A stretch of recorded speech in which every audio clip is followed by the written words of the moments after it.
نبی صلی اللہ علیہ وسلم کے سب سے قریبی دوست، آپ کے سفر و حضر کے ساتھی، یار غار اور اپنی جان و مال اسلام کے خاطر قربان کرنے والے،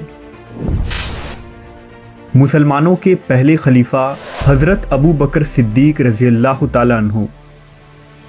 حضرت ابو بکر کے حالات و واقعات انتہائی دلچسپ انداز میں ہم اس ویڈیو میں پیش کریں گے۔ اس سیریز کے شروع ہوتے ہی آپ اس میں مہوے ہو کر رہ جائیں گے، کیونکہ کچھ واقعات ایسے ہی ہوتے ہیں جس میں انسان ڈوب کر رہ جاتا ہے اور ختم ہونے تک ابھرتا نہیں۔ حضرت ابو بکر رضی اللہ عنہ کا اصل نام عبداللہ یا عتیق تھا۔ زمانہ جاہلیت میں لوگ آپ کو عبد الکعبہ بھی کہا کرتے تھے۔ حضرت ابو بکر قبیلہ قریش کے معزز خاندان بنو تمیم سے تعلق رکھتے تھے۔ آپ کا سلسلہ نسب چھٹی پشت میں رسول اللہ صلی اللہ علیہ وسلم سے جا ملتا ہے۔ آپ کے والد کا نام ابو قحافہ تھا، جو شرفائے مکہ میں سے تھے۔ ابو قحافہ نے فتح مکہ کے بعد اسلام قبول کر لیا تھا اور کافی لمبی عمر پائی تھی۔ حضرت ابو بکر کی ولادت عام الفیل سے 3 سال بعد 573 عیسوی میں ہوئی، یعنی رسول اللہ کی ولادت سے 2 سال بعد۔ حضرت ابو بکر قبول اسلام سے قبل ایک کامیاب تاجر تھے۔ آپ ایک اعلیٰ اخلاق رکھنے والے شخصیت تھے، نہایت ہی رحم دل، دیانت دار، راست باز اور شریف النفس تھے۔ آپ کو زمانہ جاہلیت میں بھی شراب، بت پرستی اور فحاشی سے نفرت تھی۔ حضرت ابو بکر کا حلیہ مبارک بہت خوبصورت تھا۔ آپ کا رنگ سفید، جسم مبارک لاغر اور رخساروں پر گوشت کم تھے۔ آپ کی پیشانی ابھری ہوئی تھی اور بال گھنے تھے۔ آپ کو نبی صلی اللہ علیہ وسلم کے ساتھ بچپن سے ہی خاص لگاؤ اور خلوص تھا۔ آپ حضور کے قریبی ساتھیوں میں سے تھے اور اکثر تجارت کے سفر میں بھی حضور کے ساتھ جایا کرتے تھے۔ حضرت ابو بکر کو اہل عرب کے نسب کے بارے میں بہت علم تھا۔ آپ شاعری میں بھی بہت کمال رکھتے تھے۔ حضرت محمد صلی اللہ علیہ وسلم پر جب پہلی وحی نازل ہوئی تو آپ نے مخفی طور پر اپنے قریبی رشتہ داروں اور ساتھیوں کو اسلام کی دعوت دی، لہذا حضرت ابو بکر ابتدا میں ہی رسول اللہ صلی اللہ علیہ وسلم پر ایمان لے آئے۔ دراصل حضرت ابو بکر کا دل پہلے سے ہی صاف تھا اور حضور کی صحبتوں کی وجہ سے آپ کا دل اول دن سے ہی حضور کی طرف مائل ہو چکا تھا۔ حضرت ابو بکر نے مسلمان ہونے کے بعد اسلام کی اشاعت کے لیے جد و جہد شروع کر دی۔ آپ کی دعوت پر حضرت عثمان، حضرت زبیر، عبد الرحمن بن عوف اور سعد ابن ابی وقاص رضی اللہ عنہ جیسے بڑی شخصیت دائرہ اسلام میں داخل ہو گئے۔ حضرت ابو بکر نہایت ہی رقیق القلب تھے۔ قرآن پاک کی تلاوت فرماتے تو آنکھوں سے آنسو جاری ہو جاتے۔ اپنا زیادہ تر وقت نبی کی خدمت میں گزارا کرتے تھے۔ حضور صلی اللہ علیہ وسلم نے 13 سال تک مکہ میں دعوت و تبلیغ کا سلسلہ جاری رکھا۔ اس دوران کفار مکہ نے نبی صلی اللہ علیہ وسلم اور کمزور مسلمانوں پر بے انتہا ظلم کیے۔ اس دوران حضرت ابو بکر نے اپنی جان، مال، رائے مشورے اور ہر حیثیت سے نبی صلی اللہ علیہ وسلم کی مدد کی۔ حضرت ابو بکر بےکس، مظلوم اور غریب مسلمانوں کے لیے مسیحا ثابت ہوئے۔ روایت ہے کہ جب امیہ بن خلف کے غلام حضرت بلال حبشی نے اسلام قبول کیا تو وہ غصے سے پاگل ہو گیا اور اس نے حضرت بلال کو اذیت اور تکلیف دینا شروع کر دی۔ ایک دن امیہ نے آپ کو کڑی دھوپ میں لٹا دیا اور جسم پر بھاری پتھر رکھا۔ آپ کو کوڑے مارنے لگا۔ اہل مکہ بھیڑ لگائے کھڑے تھے اور تماشا دیکھ رہے تھے۔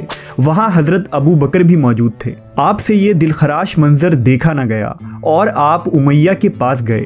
اس سے کہا، اس بےکس غلام پر اتنا ظلم نہ کرو۔ اگر وہ ایک خدا کی عبادت کرتا ہے تو اس میں تمہارا کیا نقصان ہے؟ امیہ نے کہا، اگر تم اس کالے غلام کے اتنے ہی ہمدرد ہو تو اس کو خرید کیوں نہیں لیتے؟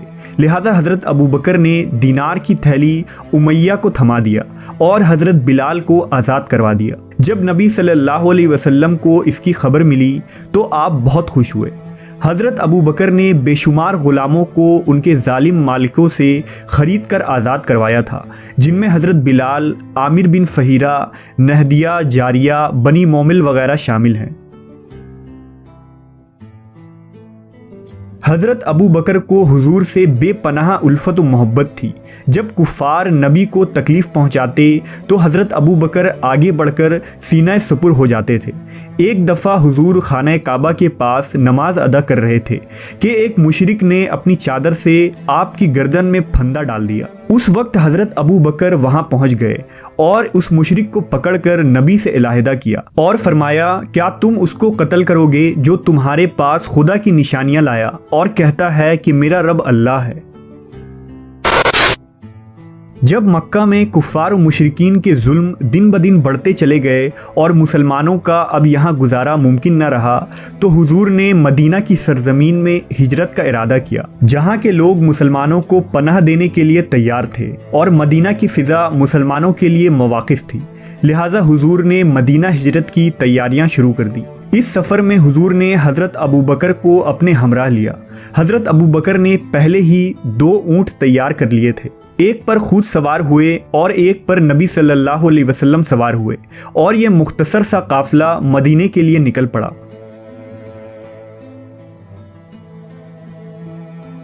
مکہ کے سرحدوں کو پار کرنے کے بعد آپ غار سور کے پاس پہنچے اور یہاں آرام کرنے کے لیے داخل ہوئے۔ غار سور میں حضور اکرم صلی اللہ علیہ وسلم اپنے رفیق اور ساتھی کے زانوں پر سر رکھ کر سو گئے۔